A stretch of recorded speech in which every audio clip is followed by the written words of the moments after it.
घरोघरी मातीच्या चुली या मालिकेत एक खूपच धमाकेदार ट्विस्ट आलाय। सौमित्र हा अवंतिका बरोबर पळून गेला। त्यानंतर सर्वांनी त्यांना शोधण्याचा प्रयत्न केला, परंतु ते मुंबईला पोहोचले आहेत। तर इकडे सयाजीराव आणि ऋषिकेशच्या कुटुंबात चांगलंच भांडण रंगलंय। ऋषिकेश आणि जानकी या दोघांनी सयाजीरावला याबद्दल सांगितलं।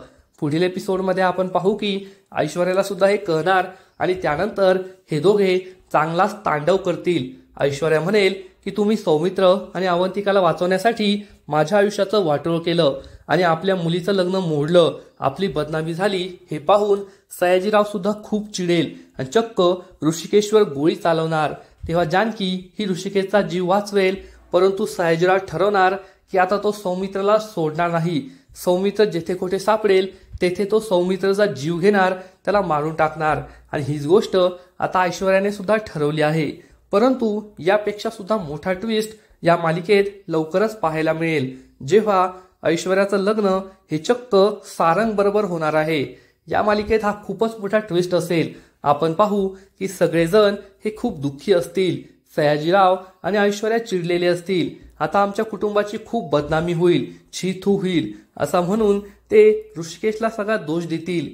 तेव्हा ऋषिकेश आणि जानकी त्यांच्या समोर एक वेगळा प्रस्ताव ठेवणार आणि म्हणतील की सौमित्र जरी पळून गेला असला तरी हे लग्न होऊ शकतं। आमच्या घरातील दुसरा मुलगा सारंग बरोबर ऐश्वर्याचं लग्न होऊ शकतं।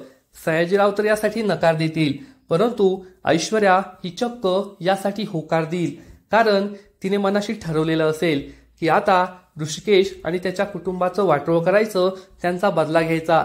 त्यांनी ऐश्वर्याबरोबर जे काही केलंय ते खूप चुकीचं केलंय आणि घराबाहेर राहून त्यांचा बदला घेणं हे अशक्य आहे। त्यामुळे त्यांच्या घरात जाऊन त्यांच्या घरची सून होऊन त्यांच्या घरातील लोकांना त्रास देणं हे तिच्यासाठी सोपं जाईल। या विचारानेच ऐश्वर्या ही सारंगशी लग्न करायला तयार होईल आणि सारंग सुद्धा नाईलाजाने या लग्नाला हो म्हणेल। म्हणजेच ऐश्वर्या आणि सारंग या दोघांचं लग्न होणार आहे आणि या दोघांचं लग्न झाल्यानंतर ऐश्वर्या ही सून बनून आल्यानंतर ऋषिकेशच्या कुटुंबाला चांगलाच धोका निर्माण होईल, एवढं मात्र नक्की। कारण काही दिवसानंतर सौमित्र हा अवंतिकाशी लग्न करून घरात परत येईल, तेव्हा आणखीनच मोठा गोंधळ होणार आहे।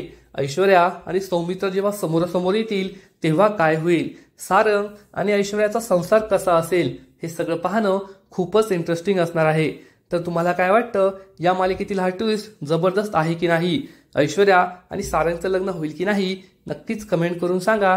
आणि घरोघरी मातीच्या चुली या मालिकेचे असेच नवीन नवीन अपडेट्स सर्वात आधी जाणून घेण्यासाठी व्हिडिओला लाईक करा, शेअर करा आणि चॅनलला सबस्क्राईब करायला विसरू नका। धन्यवाद।